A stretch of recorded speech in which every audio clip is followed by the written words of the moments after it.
हलगाम आतंकी हमले के बाद भारत की जवाबी कार्रवाई यानी ऑपरेशन सिंदूर से करारा झटका खाने के बावजूद पाकिस्तान अपनी पुरानी नीतियों पर कायम है और अब वो खुद को इस्लामी देशों का नेता साबित करने की कोशिश में लगा हुआ है।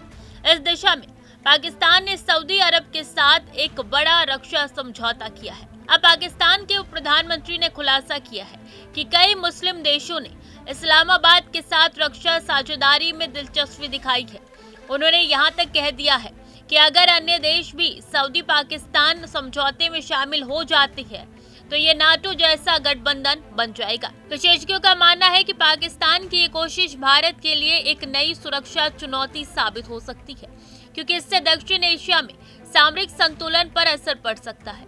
हालांकि भारत ने हमेशा स्पष्ट किया है कि वो शांति और स्थिरता का पक्षधर है, लेकिन किसी भी खतरे से निपटने के लिए पूरी तरीके से तैयार है। पाकिस्तान ने लंबे समय से बहुपक्षीय गठबंधनों और मंचों का लाभ उठाया है। अरब फंडिंग और तकनीक का इस्तेमाल अपने आर्थिक संकट के दौरान किया है और OIC शिखर सम्मेलनों जैसे मंचों पर कश्मीर का मुद्दा बार बार उठाया है। अगर ये समूह नाटो की तर्ज पर बनाया जाता है, यहाँ एक पर हमला सभी सदस्यों पर हमला माना जाता है, तो पाकिस्तान का हौसला बढ़ सकता है। इससे इस्लामाबाद को भारत विरोधी गतिविधियों के लिए एक और बहुपक्षीय मंच मिल सकता है। ऐसा करना बेहद आसान हो, लेकिन इसमें कई बाधाएं हैं। मुस्लिम देशों के बीच प्रतिद्वंद्विता सऊदी अरब बनाम ईरान, कतर बनाम संयुक्त अरब अमीरात, तुर्की बनाम मिस्र सामूहिक कार्रवाई को कमजोर बनाती है। इस्लामिक नाटो की मांग अक्सर खोखली लगती है, क्योंकि कई अरब शासक ईरान पर भरोसा नहीं करते हैं।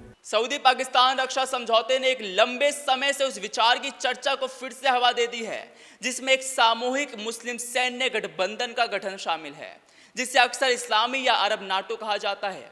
दशकों से इस पर चर्चा हो रही है, लेकिन अब इसकी मांग तेज हो गई है।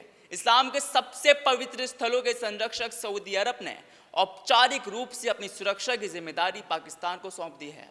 रक्षा विशेषज्ञों का कहना है कि अरब देशों के पास अब वास्तविक और ठोस उपाय करने के अलावा कोई विकल्प नहीं है।